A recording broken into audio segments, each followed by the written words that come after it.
Hello everyone, welcome to Uday batch. आज हमारी जो है 12th क्लास होने वाली है। अभी इससे पहले 11 क्लासेस मैं ले चुका हूं और इन क्लासेस को आप अटेंड ज़रूर करना। इन क्लासेस के अंदर मैंने आपको डिक्टेशन भी लिखवाया है, रूल्स भी समझाए हैं, कैपिटल के, पंक्चुएशन के। ये सारे रूल्स आप अटेंड करना। एग्जाम में हो भी सकता है कि आपको कॉमा फुल स्टॉप बोले जाएं और ये भी हो सकता है कि ना भी बोले जाएं, तो आपको प्रिपेयर दोनों टाइप से करके जाना चाहिए। दोनों टाइप से आप प्रिपेयर करोगे तो अच्छा रहेगा। एक वीडियो मैंने अभी अपलोड किया था एग्जाम से रिलेटेड, ये काफ़ी इंपॉर्टेंट वीडियो है। ये वाला वीडियो है जिसमें मैंने लास्ट मंथ स्ट्रेटेजी समझाई है। ये स्ट्रेटेजी ऐसी है, इसमें मैंने बेसिक चीज़ें सारी इंपॉर्टेंट जो है वो बता रखी हैं, जो बच्चों के दिमाग से निकल जाती है एग्जाम टाइम पर। इसको आप फॉलो ज़रूर कर लेना। एग्जाम टाइम से पहले इसको फॉलो करना काफ़ी ज़रूरी है, अदरवाइज आपका एग्जाम जो है वो थोड़ा सा डिफिकल्ट होगा। 20 मिनट का ये वीडियो है, आप इसको 2x पे देख लेना, आपको 2x पे आराम से समझ में आएगा। 10 मिनट में आपको ये पूरी चीज़ समझ में आ जाएगी। अब हम एक और चीज़ मैं आपको बताना चाहता हूँ जो इस वीडियो में मैंने नहीं बताई थी। वो ये है कि बहुत सारे बच्चों का एग्ज़ाम जो है वो 100 और 120 दोनों पर जो है वो क्लियर हो रखा है प्री एग्ज़ाम। अब जिन बच्चों की स्पीड 100 ही है, वो 120 पर जाने के लिए डायरेक्टली 120 या 110-15 की स्पीड पे डिक्टेशन लिखने की कोशिश कर रहे हैं और उनकी एक्यूरेसी नहीं आ रही है। तो उनके लिए सिंपल सा ये सजेशन है कि आप 120 का एग्ज़ाम टारगेट ही मत करो, अदरवाइज आपका 100 वाला भी बिगड़ जाएगा। बिकॉज इतने से टाइम पीरियड में आप 100 से 120 पर नहीं जा सकते। 120 पर लिखना इतना सिंपल नहीं है। आपने प्री एग्जाम क्लियर कर लिया, इसका मतलब ये नहीं कि आपको 120 पे एग्जाम जाकर देना ही है और उसके लिए भी प्रिपेयर करना है। आपको स्मार्टली सोचना है कि 120 की स्पीड आपकी नहीं है तो उसको आप छोड़ दीजिए। आप 100 की अच्छे से प्रिपरेशन करें। अगर आपकी 120 है, 125 की स्पीड है तो आपको दोनों ही करने। अदरवाइज आप 100 पे ही हो तो 120 पे जाने की कोशिश मत करो। 100 पे जितना हो सके 98-99% की एक्यूरेसी लाने की कोशिश करो। तो ये बात मेरे को आपको बतानी रह गई थी उस वीडियो में, वो मैं अभी आपको बता रहा हूँ। अब आज हमारी 12th क्लास है। 11 क्लासेस पहले हो रखी हैं, आज जो है वो 12th क्लास होने जा रही है। इसमें भी हम वही चीज़ को फॉलो करने वाले हैं। सबसे पहले हम लीगल मैटर लिखने वाले हैं। इसके अंदर एक चीज़ मैंने और इंक्लूड करी है, डिफ़िकल्टी लेवल। ये डिफ़िकल्टी लेवल मैंने अपने हिसाब से नहीं लिखा, सॉफ्टवेयर के अकॉर्डिंगली ये जो मैटर है वो डिफ़िकल्ट है शॉर्ट हैंड में लिखने के लिए। तो आप जो कमेंट करके बाद में बताना, इसको पहले लिख लो, उसके बाद में बताना कि ये सच में डिफ़िकल्ट था आपके लिए या फिर सिंपल था। तो ये चीज़ आपको बतानी है। तो स्टार्ट करते हैं। सभी रेडी हो जाओ। 100 WPM पर हम इसको लिखने वाले हैं। सो get ready. 3, 2, 1 start.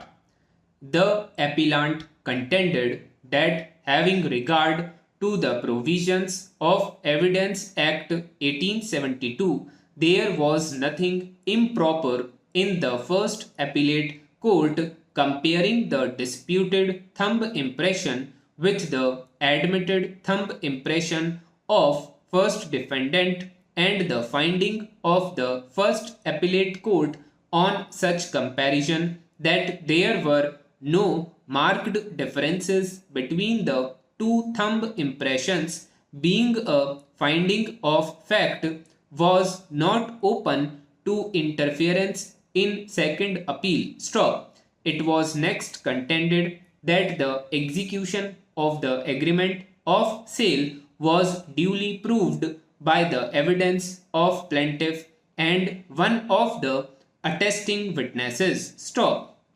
It was pointed out there was no evidence to rebut the evidence of PW1, PW2, and PW3 regarding due execution, as first defendant died without giving evidence and as the defendants did not seek reference to a fingerprint expert to prove that the thumb impression on the agreement of sale was not that of first defendant. Para. It was submitted that an agreement cannot be doubted or invalidated merely on account of the fact that the two stamp papers used for the agreement were purchased on different dates. Stop. The appellant therefore submitted that the sale agreement was duly proved. Stop. The trial court and the high court have doubted the genuineness of the agreement dated 5/1/1980 because it was written on two stamp papers purchased on 25/8/1973 and 7/8/1978. Stop. The learned counsel for first respondent submitted that apart from raising a doubt about the authenticity of the document, the use of such old stamp papers invalidated the agreement itself for two reasons. Stop. Firstly, it was illegal to use stamp papers purchased on different dates for execution of a document. Stop. Secondly, as the stamp papers used in the agreement of sale were more than 6 months old. Stop. They were not valid stamp papers and consequently the agreement prepared on such expired papers was also not valid. Para.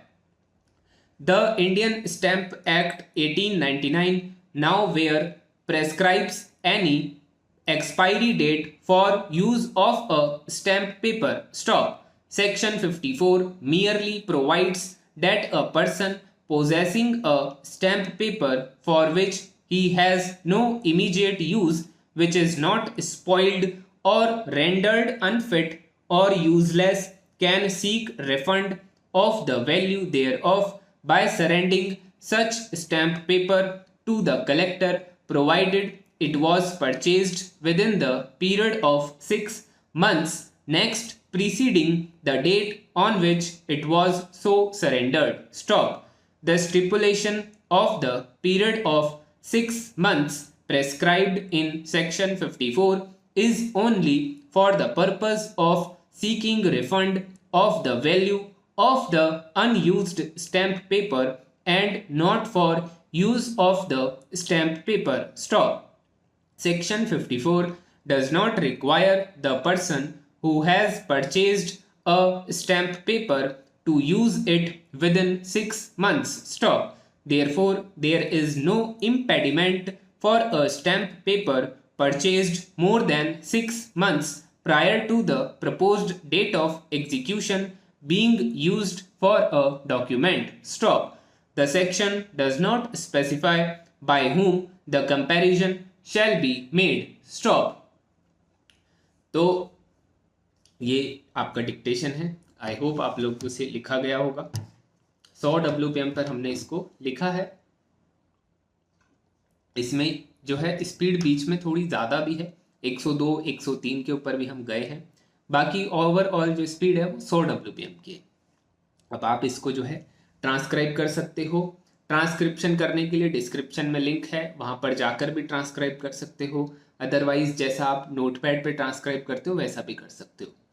सो ये आपका dictation complete हो गया है. अब मैं इसके capital के rules आपको समझा देता हूँ. कैपिटल के रूल्स में क्या है, सबसे पहला वर्ड आया था एविडेंस एक्ट 1872. कोई भी एक्ट आएगा, एविडेंस एक्ट हो गया, इनकम टैक्स एक्ट हो गया, जितने भी एक्ट होते हैं वो सारे कैपिटल आते हैं. उसके अंदर ध्यान क्या रखना है, अगर उसमें साथ में ईयर जुड़ जाता है तो वो ईयर कॉमा से सेपरेट हम उसको करते हैं. तो एविडेंस एक्ट कॉमा 1872. 1872 के बाद भी अगर सेंटेंस होगा तो 1872 के बाद भी कॉमा लगाया जाएगा. इसके बाद में है एपीलेट कोर्ट. कोर्ट वर्ड हमेशा कैपिटल आता ही है. कोर्ट के साथ कुछ भी जुड़ जाए, trial court, high court, supreme court, appellate court, apex court, जितने भी हैं ये सारे आपको कैपिटल करने होते हैं. तो ये सारे जो हैं एपीलेट कोर्ट हो गया, ट्रायल कोर्ट हो गया, हाई कोर्ट हो गया, ये आपको कैपिटल लिखना है. फिर है इंडियन स्टैंप एक्ट कॉमा 1899. तो ये फिर से एक्ट आ गया तो इसको कैपिटल लिख लिया और ईयर साथ में जुड़ा हुआ है तो उसको हमने कॉमा से सेपरेट कर दिया. इसके बाद है सेक्शन 54. सेक्शन 54 कैपिटल क्यों है सेक्शन, क्योंकि साथ में 54 जुड़ा हुआ है. अगर 54 नहीं होता, कोई भी डिजिट साथ में नहीं होती, तो फिर सेक्शन को कैपिटल लिखने की ज़रूरत नहीं है. आप देखो जैसे यहाँ पे सेक्शन 54 कैपिटल है, यहाँ पे भी सेक्शन 54 कैपिटल है. एक जगह है यहाँ पर the section does not specify, यहाँ पे कैपिटल नहीं है क्योंकि यहाँ पर कोई स्पेसिफिक सेक्शन की बात नहीं हो रही है. कोई सा भी सेक्शन हो सकता है, तो हम उसको कैपिटल नहीं लिखेंगे। सो ये है, लाइट जा चुकी है पर आपका जो वीडियो है वो चलता रहेगा। इसके बाद में है कलेक्टर। कलेक्टर वर्ड आपको कैपिटल लिखना है। कलेक्टर वर्ड का जो मीनिंग है वो एक तरह से एक स्पेसिफिक पोस्ट का नाम है, इसलिए कलेक्टर वर्ड कैपिटल आएगा। कोई भी स्पेसिफिक पोस्ट हो, मान लो आप पर्सनल असिस्टेंट बनेंगे, सीनियर पर्सनल असिस्टेंट बनेंगे, तो आपकी एक स्पेसिफिक पोस्ट है, इसको भी आपको कैपिटल लिखना है। इसके बाद में ये आपके कैपिटल के रूल्स हो गए। अब हम पंक्चुएशन के रूल्स को समझ लेते हैं। पंक्चुएशन रूल्स मतलब जहाँ पे कॉमास लगते हैं वो वाले। फिर स्टार्टिंग में सबसे पहला सेंटेंस है, the appellant contended that having regard to the provisions of evidence act comma 1872 comma. अभी मैंने बताया एविडेंस एक्ट जो है उसके अंदर ईयर जुड़ता है तो वो कॉमा से सेपरेट होता है, और आगे अगर सेंटेंस हो तो उसके बाद भी कॉमा लगता है। फिर next sentence, it was pointed out that there was no evidence to rebut the evidence of PW1, 2, 3। अब ये सीरीज चल रही है, 1, 2, 3, 4 जितने भी चलेंगे वो सब कॉमा से सेपरेट होंगे, और लास्ट में जो एंड से लास्ट सीरीज का पॉइंट होता है वो भी कॉमा से सेपरेट होता है। एंड PW3 है जैसे, तो एंड से पहले भी कॉमा आपको लगाना है। फिर है the appellant comma therefore comma. Therefore word ऐसा है जो हमेशा कॉमास के बीच में लिखा जाता है। देयरफॉर के आगे पीछे भी कॉमा होता है। अगर देयरफॉर के पहले एंड वर्ड हो तो फिर आपको कॉमा नहीं लगाना है। ये चीज़ आपको ध्यान रखनी है। अभी आगे एक और रूल आएगा उसमें आपको मैं समझाता हूँ। नेक्स्ट है the trial court and high court. यहाँ पे देखो ट्रायल कोर्ट कैपिटल है, हाई कोर्ट भी कैपिटल है। एपीलेट कोर्ट होता तो वो भी कैपिटल होता, जैसे यहाँ पर देखो द फर्स्ट एपीलेट कोर्ट, ठीक है, तो ये भी कैपिटल हो गया। High court have doubted the genuineness of the agreement dated, date आ गई। कभी भी कहीं पे भी सेंटेंस के बीच में डेट आ जाती है तो डेट के जस्ट बाद आपको कॉमा लगाना है। एक चीज ध्यान रखनी है, सेंटेंस के लास्ट में अगर डेट आ गई तो कॉमा मत लगा देना, वहां फुल स्टॉप लगेगा। डेट यहाँ पर आ गई तो कॉमा लग गया। Because it was return on 2 stamp papers purchased on, फिर से डेट आ गई। अब कॉमा क्यों नहीं लगा, क्योंकि आगे एक और डेट है, तो एंड से सेपरेट हो रहा है, ये दोनों एक ही चीज आ रही है, इसलिए यहाँ पर डेट खत्म हो रही है तो इसके बाद हमने फुल स्टॉप लगा दिया। तो ये बेसिक बात आपको ध्यान रखनी है। फिर आ गया फर्स्टली के बाद कॉमा आ गया, तो फर्स्टली, सेकेंडली, थर्डली जितने भी होते हैं ये सब के बाद आपको कॉमा लगाना है। तो सेकेंडली के बाद भी यहाँ पे कॉमा है, फर्स्टली के बाद भी कॉमा है, और उसके बाद हम आगे का सेंटेंस लिख रहे हैं। फिर नेक्स्ट सेंटेंस है they were not valid stamp papers and consequently comma. Consequently का क्या मीनिंग है, देयरफॉर का मतलब भी वही था। देयरफॉर के आगे पीछे जैसे कॉमा आता है वैसे ही कॉन्सिक्वेंटली के भी आगे पीछे कॉमा आता है, पर एंड वर्ड आ गया तो एंड वर्ड आ गया, इसलिए पहले वाला कॉमा हट जाता है, आगे वाला ही रहता है। तो ये वो वाला रूल मैंने यहाँ पर समझा दिया। फिर है the Indian stamp act, act आ गया तो एक्ट को कॉमा से सेपरेट करेंगे ईयर को, और आगे सेंटेंस है तो बाद में भी कॉमा लगा देंगे, तो ये हो गया। फिर है therefore comma there is no impediment. Therefore sentence के स्टार्टिंग में आ जाए तो देयरफॉर के बाद कॉमा लगेगा। सिमिलरली कॉन्सिक्वेंटली वर्ड भी सेंटेंस की स्टार्टिंग में आएगा तो उसके बाद कॉमा लगेगा और फिर आगे का सेंटेंस हमको चलाना है। तो ये कुछ रूल आपको ध्यान रखना है। ये रूल्स मैंने अभी जो समझाया आपको कैपिटल के और पंक्चुएशंस के, ये पुरानी जितनी भी क्लासेस हैं, 11 क्लासेस हो गई, ये जो है 12वीं क्लास है, 11 क्लासेस और इसको मिलाकर सारी क्लासेस का आप देखोगे तो 5-6 मिनट में मैं आपको ये रूल समझाता हूँ। ये 5-6 मिनट अगर सारे क्लासेस के आप अटेंड कर लोगे तो आपके रूल्स ऑलमोस्ट क्लियर हो जाएंगे, क्योंकि इतने सारे रूल्स नहीं होते हैं जितने हमारे दिमाग में बैठे हैं। सिर्फ रूल्स जो हैं वो सिमिलर होते हैं, सेम सेम रिपीट होते रहते हैं। जैसे डेट के बाद कॉमा है, देयरफॉर के आगे पीछे कॉमा है, ये सारी चीज़ें सीरीज वाली चीज़ है। ये चीज़ आपको ध्यान आ जाएगी अगर आप एक बार सारी क्लासेस को अटेंड एक ही दिन में भी आप कर सकते हो। अगर 6 मिनट का पार्ट है तो 10 वीडियोज़ हैं तो 10 का 60 मिनट होता है, 1-1.25 घंटे में आप सारा कंप्लीट कर सकते हो। तो ये चीज़ आपको ध्यान रखनी है। इसके बाद ये वर्ड्स मैंने मेंशन करे हुए हैं डिफ़िकल्ट, इसके अंदर आपको जो ये डिफ़िकल्ट वर्ड्स की आउटलाइन भी देख लेनी है और साथ में इनके मीनिंग भी समझ लेना है, और इसकी स्पेलिंग भी ध्यान रखनी है। जैसे जेन्युइननेस है तो बहुत सारे बच्चे गलत लिख देंगे, इसलिए मैं आपको सजेस्ट करता हूँ कि ये सारे स्पेलिंग भी आप ध्यान में रखना। अब जैसे जेन्युइननेस वर्ड आपका गलत हो गया तो इसको आप अपनी कॉपी में नोट डाउन करके रखिए, और इसका पूरा एक पेज स्टेनो डायरी का जेन्युइननेस का बार बार बनाइए, जिससे आपको ये ध्यान रहे, और बोल बोल के बनाइए जिससे एक बार दिमाग में भी बैठ जाए और आपकी स्पेलिंग भी जो है वो सही हो जाए। सो ये आपका लीगल मैटर कंप्लीट हमने कर लिया।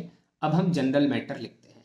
जनरल मैटर भी आपका 766 वर्ड्स का, ये थोड़ा ज़्यादा वर्ड्स का हम लेते हैं, जिससे जो बाकी और बच्चे हैं वो भी इसको लिख सकें।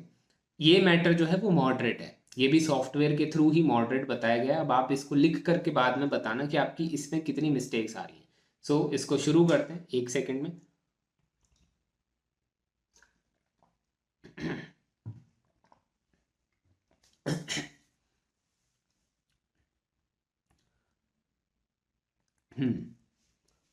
So get ready. 3, 2, 1, start.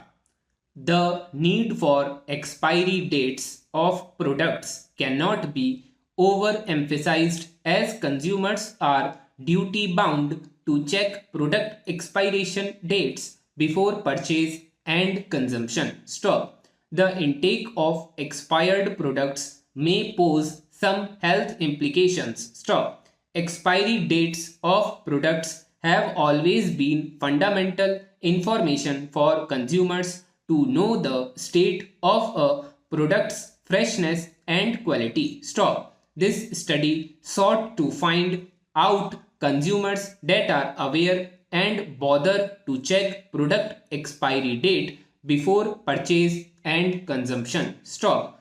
Also, the health implications witnessed by consumers as a result of consuming expired packaged products. Stop. Using survey research methods and hinged on a health belief model, a sample of 384 from 2 grocery shops using Philip calculation for infinite population were investigated. Para. Questionnaires were distributed accidentally to consumers who shop at these 2 grocery shops. Stop. Findings show that 80% of the consumers of packaged products in the state do not bother to check the expiry date information before consumption, despite the fact that the majority of the consumers are aware of the health implications caused by expired products. Stop. Stakeholders in public health management have observed that some people are still too impatient to notice the expiry date on foods and drugs, not minding the consequences of such stock. When it comes to expiry dates, consumers should use common sense and determine if a packaged product is still edible based on personal standards by its feel, smell, and even taste. Stop. Some consumers even erroneously believe that some food items and drugs can still be potent months after expiration. Para. From a general perspective, an expiration date is a date after which a consumable packaged product such as food or medicine should not be used or eligible for intake because it may be spoiled, damaged, or ineffective, debarring one from consuming it. Stop. Expiry dates on packaged products is a valuable source of information for consumers. Stop. Date on products include when they are manufactured and when they will expire. Stop. An expiry date indicates the shelf life and stability of a product. Stop. Labeling is any written, printed, or graphic matter that is present on the label that accompanies packaged products or is displayed near the products, including that for the purpose of promoting its sale or disposal. Stop. In addition, the labeling must not attribute to any food stuff the property of preventing, treating, or curing a human disease. Stop. This body added that packaged products shall not be described or presented on any label or in any labeling in a manner that is false, misleading, or deceptive, or is likely to create an erroneous impression regarding its character in any respect. Para. Labeling is very important for any product. Stop. It usually guides the consumer as to the shelf life of the product, nutritional information, and other relevant information regarding the product and its effects on health. Stop. Reading production nutritional labels is not the only way to ensure you are choosing the best food for your family. Stop. Understanding the expiry date is another way to keep your family healthy and safe. Stop. Proper product labeling allows consumers who may suffer from any allergies or intolerance after consuming the content of the product to know exactly what ingredients a product contains, and it will help them make more informed health and nutrition choices. Stop. According to when the reality is that you can eat food past the food expiration date and it might still taste good or it might not. Stop. For example, milk may sour around the expiration date or a few days afterwards, depending on how cold your refrigerator is. Para. The risk of foodborne illness also increases after that date, especially if your storage conditions are less than optimal. Stop. Intake of expired products such as food or drugs may lead to many health implications. Stop. Consumption of expired packaged foods leads to food poisoning and symptoms like fever, chills, stomach cramps, diarrhea, nausea, and vomiting are obviously no fun. Stop. Eating expired foods can expose one to dangerous bacteria infection. Stop. Some food stored past its use by date in poor conditions can even become contaminated with serious bacterial infections. Stop. Packaged products, when past its suggested expiration date, the product will not be effective. Stop.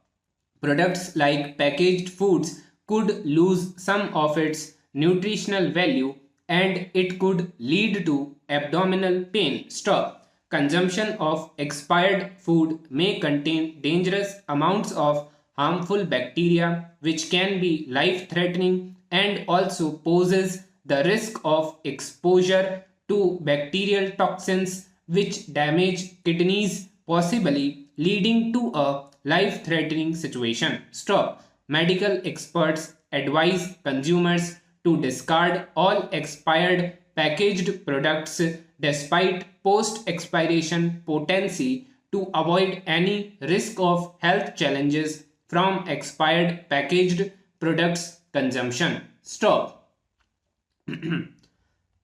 ये आपका general matter का dictation है। इसमें दो तीन छोटी बातें हैं जो मैं समझा देता हूँ। सबसे पहले एक वर्ड है लेबलिंग।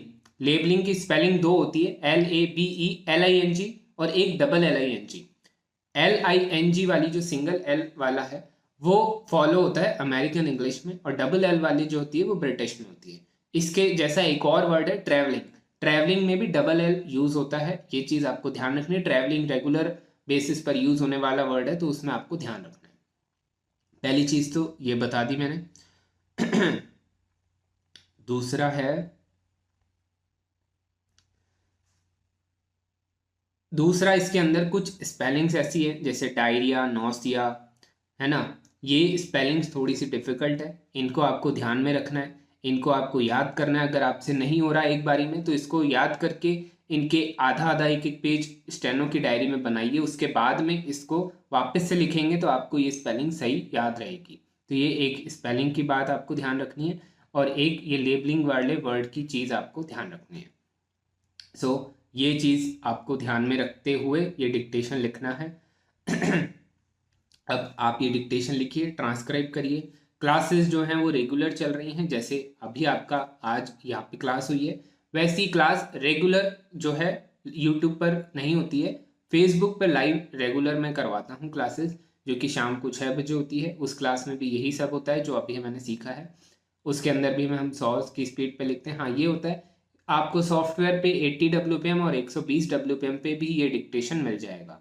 आपको तो अभी यहाँ पे 100 WPM पे मिल रहा है, वहाँ पर 80 और 120 दोनों पर मिल जाता है, और दोनों को आप ट्रांसक्राइब भी कर सकते हो। ट्रांसक्राइब करने के लिए सॉफ्टवेयर का लिंक आपको डिस्क्रिप्शन में मिल जाएगा, उस पर डेमो आप लेकर के देख सकते हो, और वो जो मैंने कल एक वीडियो बनाया था उसको आप ज़रूर देखना, उसमें आपको और आइडिया लगेगा। सो ये आपका पूरा आज का क्लास है। आपको कोई डाउट हो तो कमेंट करके पूछ लेना, या फिर मैसेज करके पूछ लेना। तब तक के लिए थैंक यू एवरीवन।